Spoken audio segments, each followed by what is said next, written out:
আমি হিরো আলমের সাথে আমি কাজ করব না, আমি কাজ করব সাকিব খানের সাথে। আমি কেন হিরো আলমের সাথে কাজ করব? বলে অপু বিশ্বাস আপুকে আমি সাকিব খানের ওয়াইফ হিসেবে চিনি না।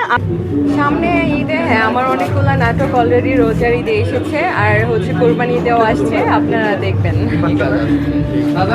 আমার উল্লেখযোগ্য অনেকগুলো নাটক এসেছে এই মুহূর্তে, এতগুলা নাটক আসলে আমার বলাটাও টাফ। আর আজকে আমি যে অ্যাওয়ার্ড শোতে এসেছি এটা হচ্ছে রঙিলা বৈশাখ 1433, আর এইখানে আমি অ্যাওয়ার্ড গ্রহণ করেছি চিত্রনায়িকা হিসেবে দেনা পাওনা সিনেমার জন্য, সাদেক সিদ্দিকী পরিচালিত।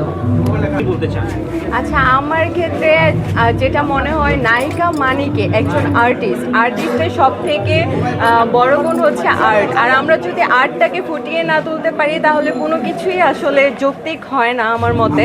সো যেহেতু আমার মতে একজন নায়িকা হতে গেলে ফার্স্ট গুণাবলী থাকতে হবে, সেটা হচ্ছে আর্টিস্টের আর্টটা জানতে হবে, অ্যাক্টিং স্কিল ভালো থাকতে হবে। অ্যান্ড একটা নায়িকার অনেক গুণাবলী, তার ফিটনেস, ফাইটিং, ডান্সিং সব কিছুতে পারফেক্ট হতে হবে আমার মতে একজন নায়িকার। আচ্ছা, আমার হচ্ছে অপু বিশ্বাস আপু আমার খুব বেশি পরিমাণ পছন্দের একজন মানুষ। ওনার পার্সোনালিটি আমার খুব বেশি পরিমাণ ভালো লাগে। আর অলরেডি উনি মেবি 70টার মতো সিনেমা করেছে। সো ওনাকে নিয়ে আসলে উনি যেহেতু আমার সিনিয়র, ওনাকে নিয়ে আমার আসলে কিছু বলার নেই। বাট উনি খুবই ভালো কাজ করছেন, আর ওনার আমি যতগুলো মুভি দেখেছি ভালো কাজ করেছেন। পার্সোনালি আমার তাকে খুব বেশি পরিমাণ পছন্দ। আর উনি যেহেতু আমার মাথায় মুকুটটা পরিয়ে দিয়েছিলেন, সো ওই জায়গা থেকে, রেসপেক্টের জায়গা থেকে, আমি মিস অ্যান্ড মিসেস এলিগেন্সের উইনার ছিলাম, সেখানে অপু বিশ্বাস আপু আমাকে মুকুটটা পরিয়ে দিয়েছিল। ওইটা আমার জার্নিটা ছিল খুবই ভালো, কারণ একটা প্ল্যাটফর্ম থেকে যখন আমরা আসি তখন ওই গুণাবলীটা বা মেনটেনেন্সটা থাকে। মিডিয়াতে অনেকেই কাজ করে, কিন্তু সব কাজ কি পারফেক্ট হয়, সব কাজ কি ভালো হয় না। সো সেই জায়গা থেকে আমি বলবো অপু বিশ্বাস আপুকে আমার খুব বেশি পরিমাণ পছন্দ। আচ্ছা, ওইটা আমার ফার্স্ট যেহেতু বিউটি প্রেজেন্ট ছিল, ওই প্ল্যাটফর্ম থেকে আমি এসেছি, মিস অ্যান্ড মিসেস এলিগেন্স। আর আসলে অপু বিশ্বাস আপুকে আমি সাকিব খানের ওয়াইফ হিসেবে চিনি না, আমি চিনি তাকে একজন নায়িকা হিসেবে। যেহেতু আমি media person, so that's why আমি তাকে নায়িকা হিসেবেই চিনি। আর আমার কাছে এটা খুবই ভালো লাগা ছিল, খুবই গর্বের একটা বিষয় ছিল। আর অ্যাওয়ার্ড পেতে, সম্মাননা পেতে কার না ভালো লাগে, তার মধ্যে আমিও একজন, আমারও খুবই ভালো লেগেছিল। আমি সেটা অবশ্যই করব না, বিকজ অফ আমি কাজ কম করি, বাট আমি অনেক বেছে কাজ করি। আমি চিন্তা করি যে আমি যেই কাজটা করছি সেই কাজটা করে আমার কতটুকু আমি বেনিফিটেড হব, বা দর্শক কতটুকু নিবে, কতটুকু আমাকে ভালোবাসবে, সেই চিন্তা করে আমি সবসময় কাজ করি।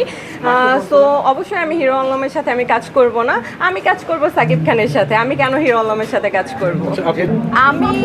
আমি মনে করি যে আমার মধ্যে সব থেকে বেশি যেটা আছে সেটা হচ্ছে কনফিডেন্স। আজকে আমার সামনে অনেক ক্যামেরা দাঁড়ানো, but I am not nervous. So আমি মনে করি আমার মধ্যে কনফিডেন্স রয়েছে, আমার মধ্যে ইনার বিউটিটা রয়েছে, যেটা আমাকে আজকের পজিশন থেকে অনেক বেটার পজিশন আমাকে নিয়ে যাবে। আর একজন নায়িকা হওয়ার জন্য যত গুণাবলী থাকা দরকার আমি মনে করি তা আমার মধ্যে আছে। অ্যান্ড আমি চেষ্টা করছি যেন আমার নিজেকে আরও ইমপ্রুভ করা যায়, আরও ভালো পজিশনে নিয়ে যাওয়া যায়।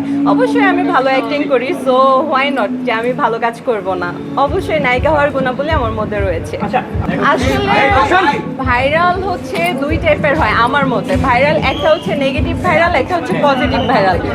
আমাদের এই সমাজে দেখা গিয়েছে অনেক নেগেটিভ ভাইরালটা হচ্ছে। আমি কখনো চাইনি যে আমি নেগেটিভভাবে ভাইরাল হই, কারণ হচ্ছে পজিটিভ ভাইরালটা সারা জীবনের জন্য, আর নেগেটিভ ভাইরালটা মানুষ দেখবেন অনেক ঝরে পড়ে, কারণ নেগেটিভিটিটা আমাদের দর্শকরা পছন্দ করে না। সেই জায়গা থেকে আমি মনে করি যে অবশ্যই পজিটিভ ভাইরাল বা পজিটিভিটিটা, ইভেন দো আপনাদের সাংবাদিক ভাইদের কাছে আমার একটাই রিকোয়েস্ট, সবসময় আর্টিস্টদের পজিটিভিটিটা তুলে ধরবেন। কারণ আমরা যেহেতু মিডিয়া পার্সন, আমরা যদি মিডিয়া পার্সনদের রেসপেক্ট না করি তাহলে বাইরের মানুষ, দর্শক সেটাকে ভালোবাসবে না।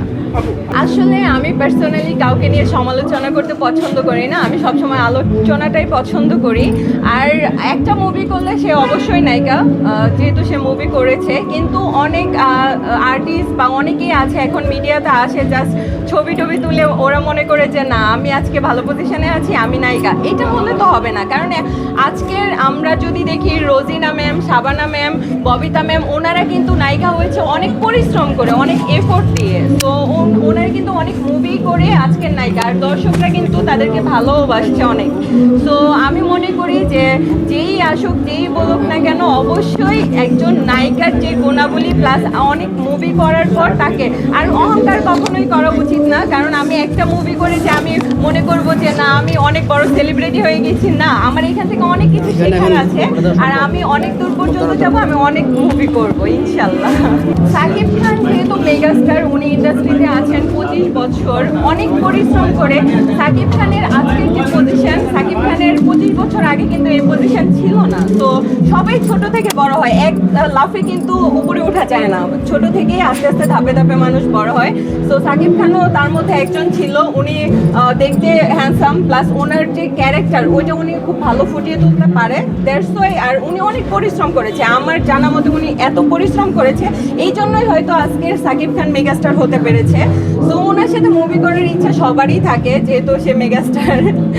আমার দেখা হচ্ছে সিয়াম আহমেদ ভাইয়া মুভি করে, সেও ভালো মুভি করে, কিন্তু সাকিব খান সবসময় কমার্শিয়াল মুভিগুলো করে, যেটা হচ্ছে দর্শকদের বেশি অ্যাট্রাক্ট করে, দ্যাটস ওয়াই হয়তো সাকিব খান মেগাস্টার। আর সিয়াম আহমেদ ভাইও ভালো অভিনয় করছেন, ভালো কাজ করছেন, ওনার কাজগুলো খুব সুন্দর।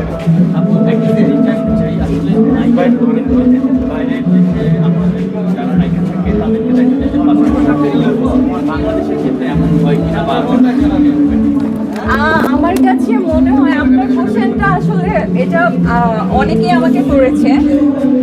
আমি দেখেছি এখন পর্যন্ত ম্যাক্সিমাম নায়িকা বা ম্যাক্সিমাম মডেল যে ভুলটা করে সেটা হচ্ছে প্লাস্টিক সার্জারি। এটা কখনোই একজন মানুষের প্রকৃত, কারণ আমি মনে করি ন্যাচারাল যে বিউটিটা এটাই কিন্তু দর্শক অনেক বেশি ভালোবাসে। আমি যদি প্লাস্টিক সার্জারি করি অবশ্যই আমার চেহারাটা একটু বিকৃতি হয়ে যাবে, যেটা দর্শক পছন্দ করবে না, ভালোবাসবে না। সো আমি আসলে ওই প্লাস্টিক সার্জারিতে বিশ্বাসী না, কারণ আমি মনে করি আল্লাহ আমাকে যে সৌন্দর্য দিয়েছে এটা আমার জন্য এনাফ। সো আমি এটা বিশ্বাসী না। থ্যাংক ইউ সো মাচ সবাইকে, দর্শক অ্যান্ড আমাদের সাংবাদিক ভাইরা যারা আছেন সবাইকে ধন্যবাদ।